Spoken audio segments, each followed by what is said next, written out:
नमस्कार। Times of Swaraj के खास कार्यक्रम सियासी संग्राम में आप सबों का स्वागत है। मैं हूं संतोष सिंह और आज हम सियासी संग्राम में बात कर रहे हैं बीजेपी के कांग्रेसीकरण का।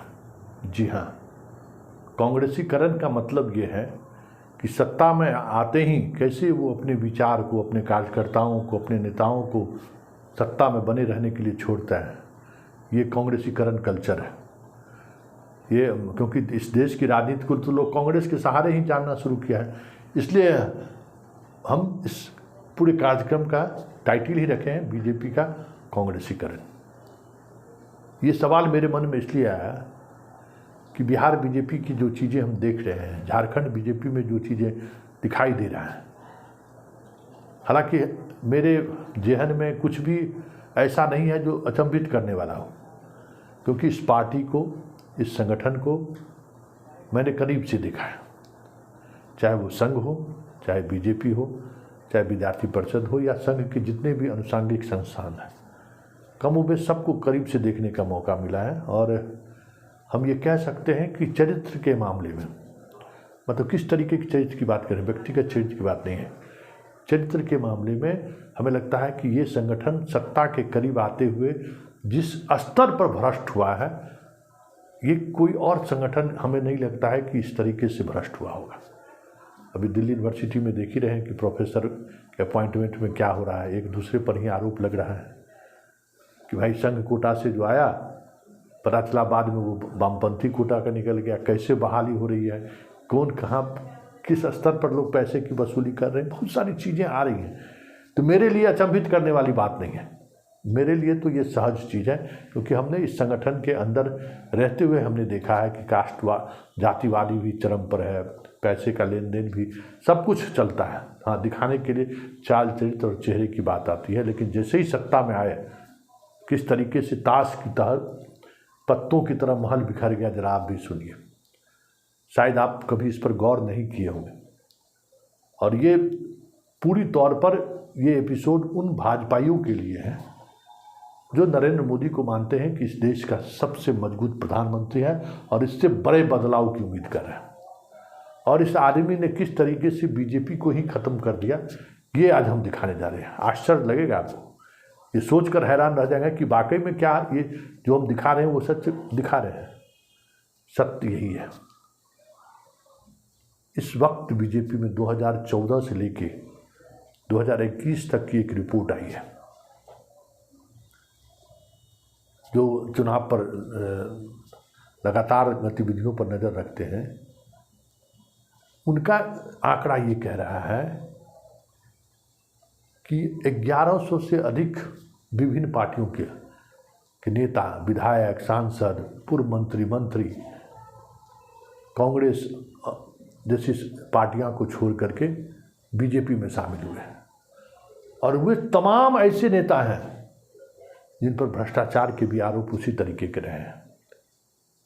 और आज की तारीख में हम अगर बात करें तो पूरे देश में बीजेपी के जितने विधायक हैं उनमें 300 के करीब ऐसे विधायक हैं जो कांग्रेस और अन्य पार्टियों से आए हुआ है। वर्तमान में 200 के करीब, 176 से लेकर 200 के करीब ऐसे सांसद इस समय, मतलब आप समझ जाइए कि 303 सांसद में 176 सांसद ऐसे हैं जो दूसरे दल से आए हुए हैं। अब आप अंदाजा कर लीजिए, जो पार्टी अपने आप को कहती है कि दुनिया का सबसे बड़ा कैडर वाला पार्टी हम है, दुनिया में सबसे बड़ा कैडर का पार्टी के साथ साथ कार्यकर्ता की दुनिया की सबसे बड़ी पार्टी हम संगठन के तौर पे, हमारे संगठन का ये दायरा है।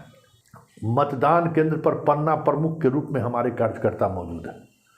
वो पार्टी जो पिछले लगभग 10 वर्षों से इस देश पर राज कर रहा है और कई वर्ष पहले से देश के विभिन्न राज्यों में ये शासन में रहा है, वो पार्टी के पास आज अपने संगठन से, अपनी पार्टी के अलग अलग विंग से नेता पैदा नहीं कर पा रहे हैं। नेता पैदा नहीं कर पा रहे हैं या फिर राजनीति की जो ज़रूरतें हैं वो ज़रूरत आपके संगठन के माध्यम से पूरा नहीं हो रहा है। बड़ा सवाल है। और इन्हीं सवालों के सहारे बीजेपी का कांग्रेसीकरण कैसे हुआ है, जरा ये समझिए।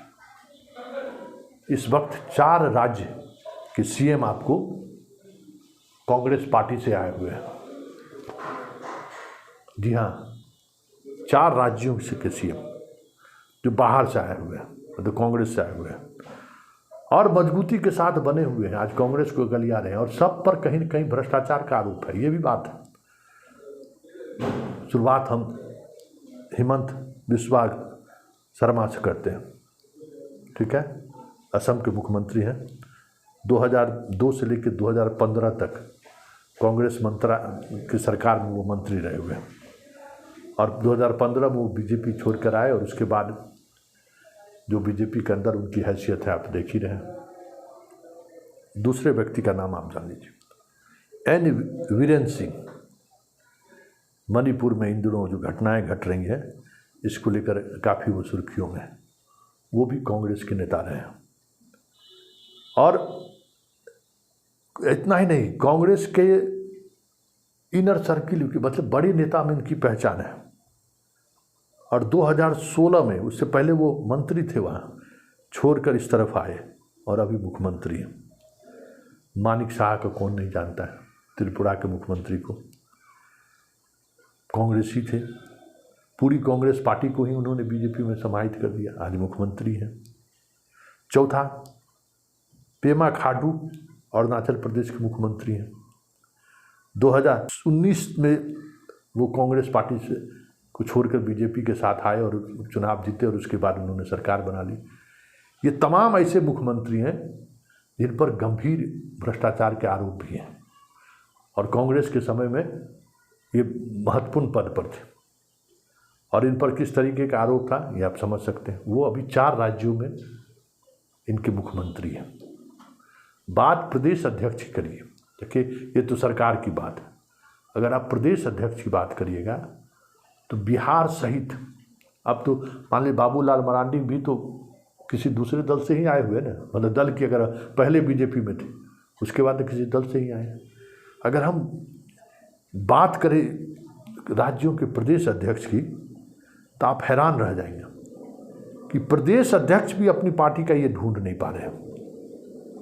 और ये स्थिति है, आप समझ जाइए कि 6 राज्यों में बीजेपी का जो प्रदेश अध्यक्ष है बिहार सहित, वो कांग्रेस या आरजेडी या दूसरी पार्टी से आए हुए लोग हैं। आप समझ लीजिए। हम यही समझ नहीं पा रहे थे कि भाई सम्राट चौधरी को इन्होंने अध्यक्ष कैसे बना दिया। जब इनको अध्यक्ष की सूची हम देखने लगे तो पता चला कि इसे तो 6 अध्यक्ष हैं जो कांग्रेस से या अन्य पार्टी से आए हुए हैं, जिनको इन्होंने अपने पार्टी में प्रदेश अध्यक्ष बनाया है। और आप आश्चर्य होगा आपको ये जानकर कि ये सारे संगठन के स्तर पर ही नहीं, राज्यों में भी महत्वपूर्ण ऐसे ऐसे मंत्रालय हैं जिन मंत्रालयों पर दूसरी पार्टी से जो लोग आए हुए हैं उनका कब्जा है। यूपी भी 25% से अधिक मंत्री और विधायक उनके दूसरे दल से आए हुए लोग हैं। इस बार जो चुनाव जीते हैं कोई भी बीजेपी का प्राथमिक सदस्य भी नहीं रहा है, संघ से तो उसका दूर दूर तक कोई वास्ता नहीं रहा है। ऐसे लोग मंत्रालय में भरे हुए हैं स्टेट लेवल पर अगर हम बात करिए तो।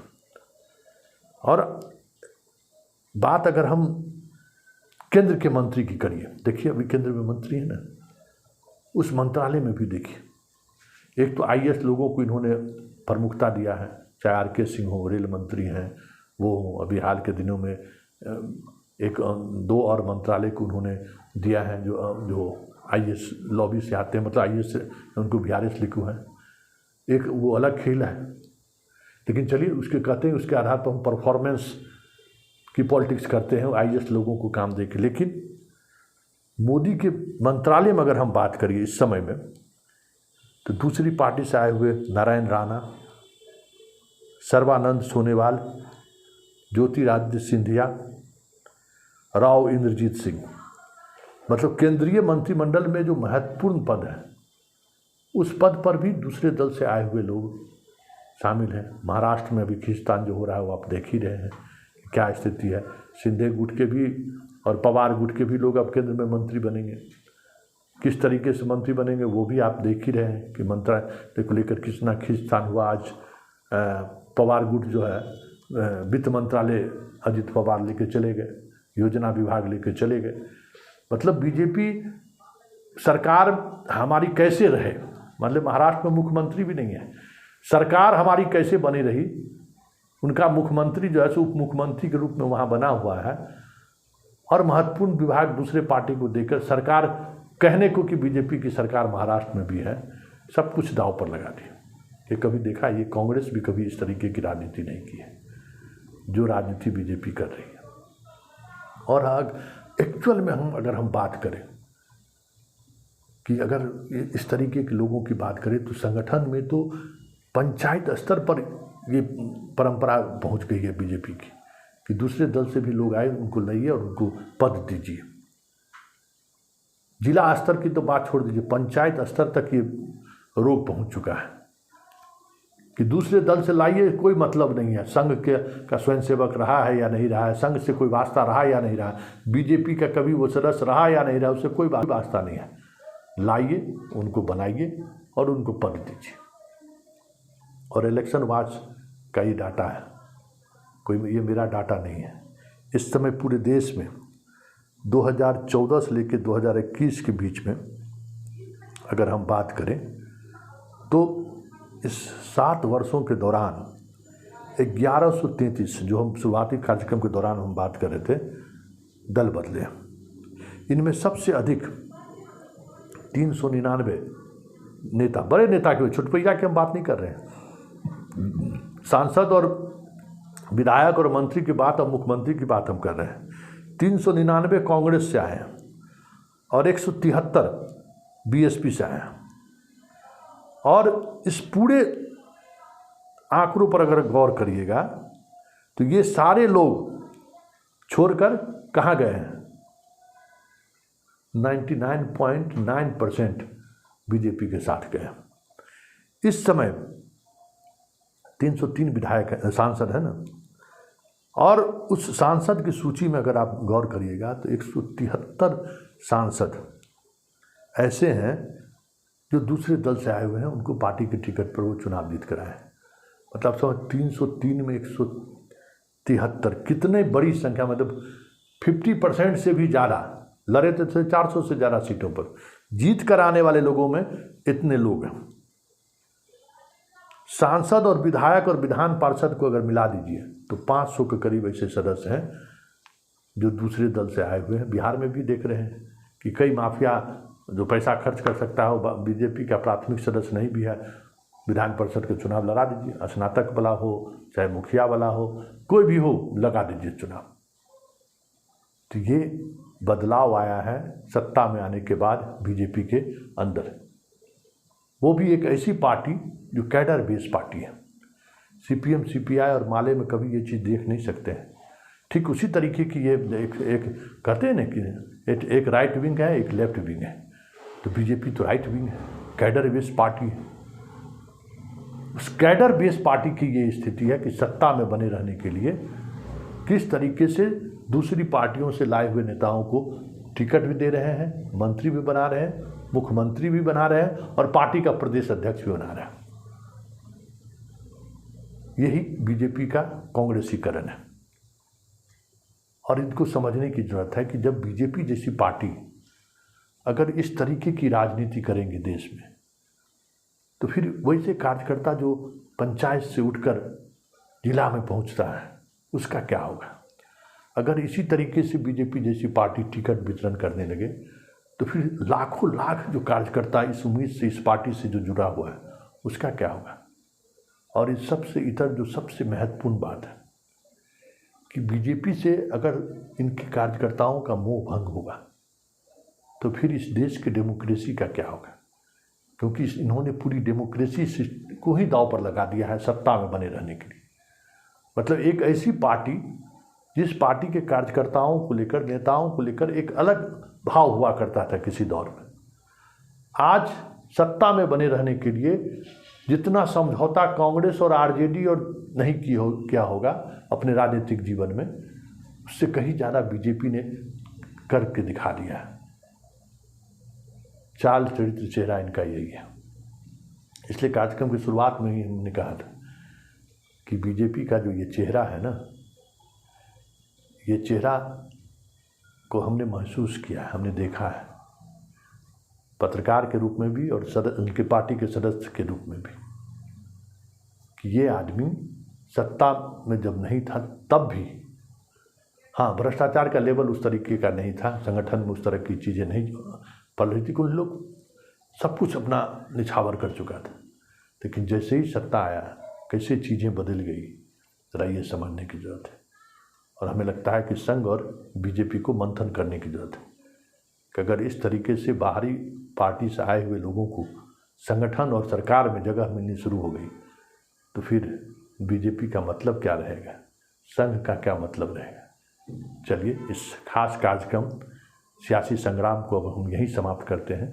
कल फिर हमारी मुलाकात होगी कुछ इसी तरीके की पॉलिटिकल एजेंडों के साथ, मुद्दों के साथ। इजाज़त दीजिए, नमस्कार।